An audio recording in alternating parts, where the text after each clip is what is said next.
পৃথিবীতে সেরা শব্দ মা। মায়ের সাথে কখনো কারো তুলনা হয় না। পাহাড় সমান ব্যথা বুকের মধ্যে চাপা দিয়ে হাসি মুখে মা আমাকে কোলে তুলে নিয়েছেন।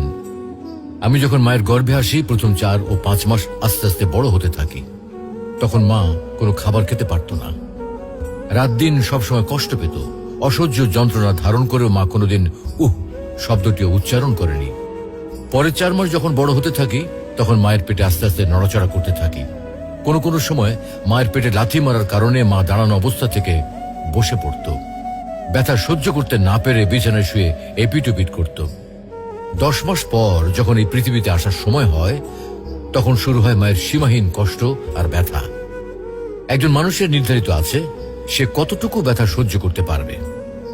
সন্তান প্রসবের ব্যথা নিয়ে বড় বড় চিকিৎসা বিজ্ঞানীরা বলেন, একটা মানুষ সর্বোচ্চ 45 ইউনিট ব্যথা সহ্য করতে পারে।